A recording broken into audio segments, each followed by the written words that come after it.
I had just finished my senior high school season. It was December 17th, 2021. I was going to hang out with my volleyball friends from club. I was just hanging out with them, and I took off a sweatshirt, and there was a ton of hair in the hood of it, and I immediately knew something was wrong. I got diagnosed with Alopecia Areata Universalis. Your immune system attacks your hair follicles and makes them fall out, which means that I lost all of the hair on my body. I had no eyebrows, no eyelashes, no body hair, no hair on my head, nothing within 3 months. There was a sense of relief and a little bit more understanding that it wasn't life-threatening. But we also understood that this was still going to be a tough battle for her. I was an absolute wreck as a mother because I felt so badly that I could not help her. Growing up, I always had long hair. I had thick, long hair. Never in my life would I have ever expected this to happen. I was so sad for her, but Rylen just remained herself.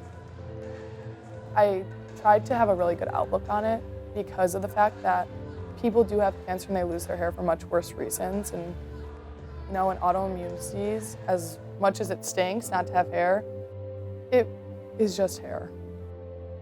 At first, a lot of people thought I was sick, and I was going through chemo and stuff. So it was really hard for me to talk to people and be like, I don't have cancer, I just have alopecia.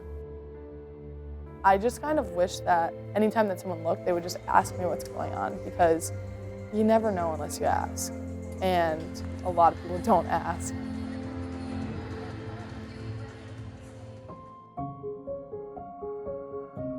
We all run on hope.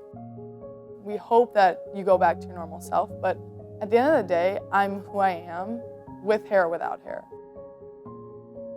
In September of 2022, my mom had been contacting a lot of different doctors for me to start a medication that would suppress my immune system and help me grow back my hair.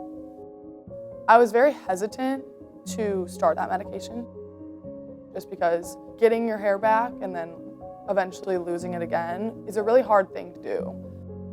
I loved my hair, so I was at the end of the day, and I'm not gonna not do something to do that just because I was scared.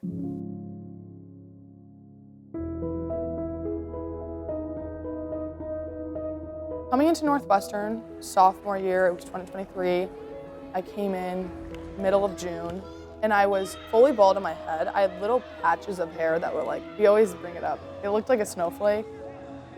I had still been taking my medicine. And then in November, I was like, I swear I have to shave my head more frequently now.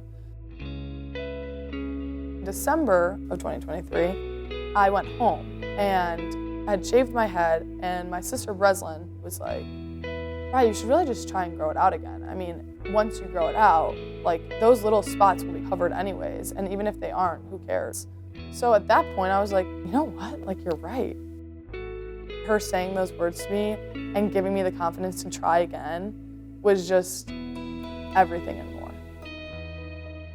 She is so strong and confident in who she is that we're inspired to be around her and need support from her more than she needs us, which I think is just the epitome of who she is. All right, we got it, this one. We never really questioned her about it because she owned it and she told us about it from the start. I know the other girls on the team look at her as an inspiration, and she just finds ways to be positive and to keep marching forward. Don't be so chill up there, girl.